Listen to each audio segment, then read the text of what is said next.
বন্ধুরা দেখো, আজকের আলু আর ফুলকপি আর ডিম দিয়ে বিরিয়ানি বানাবো। তো দেখো, এখানে ফুলকপিগুলো আমি লাল লাল করে ভেজে নিয়েছি, আর 4টে আলু নিয়েছি, আলুটাও ভেজে নিয়েছি।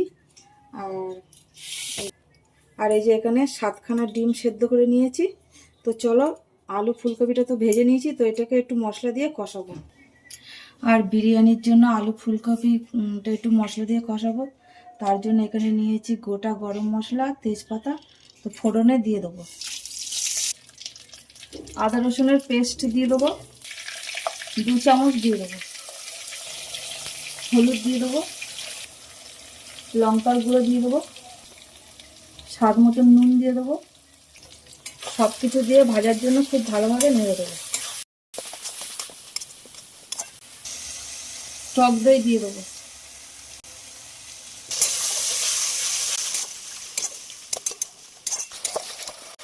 আলুগুলো দিয়ে দেবো।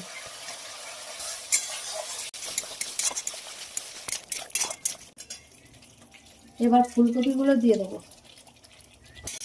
ফুলকপিগুলো দিয়ে আরও 5 মিনিট ধরে কষাবো, কষিয়ে তারপর নামিয়ে নেবো।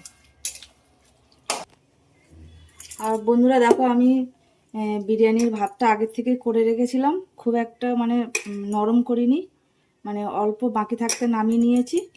তো চলো এবার বিরিয়ানি এটা গামলার মধ্যে সব কিছু সাজিয়ে নিই। তো দেখো, বিরিয়ানির জন্য এখানে একটা গামলা নিয়ে নিয়েছি। দিয়ে দেবো 1 চামচ ঘি। ঘিটা দিয়ে খুব ভালো করে মেখে নেবো গামলার গায়ে। এবার ভাত দিয়ে দেবো। এবার ডিমগুলো সাজিয়ে দিয়ে দেবো। এবার আলু ফুলকপিটা দিয়ে দেবো।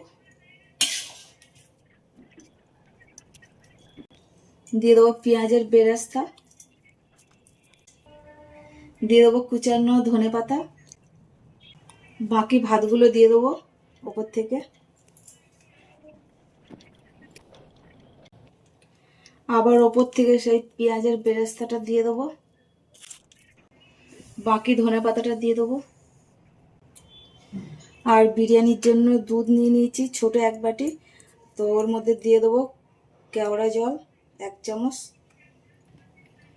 দিয়ে দেবো 1 চামচের থেকে একটু কম গোলাপ জল। দিয়ে খুব ভালোভাবে মিশিয়ে নেব। এবার দিয়ে দেবো বিরিয়ানির মশলা, দিয়ে দেবো কটা কাঁচা লঙ্কা, দিয়ে দেবো। এবার ঘি দিয়ে দেবো। এবার অল্প মিঠা আতর দিয়ে দেবো।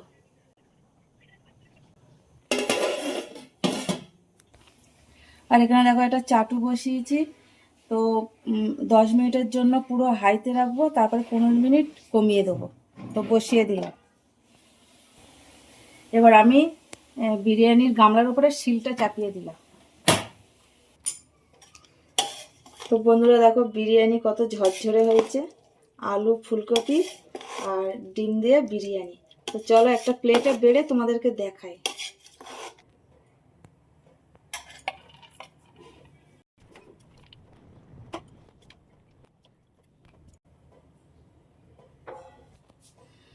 তো বন্ধুরা দেখো, আলু ফুলকপি আর ডিম দিয়ে বিরিয়ানি কিন্তু একদম হয়ে গেছে। তো চলো আবার অন্য কোনো ভিডিও তোমাদের সাথে দেখা হবে। তোমরা সবাই ভালো থাকবে, সুস্থ থাকবে। টাটা।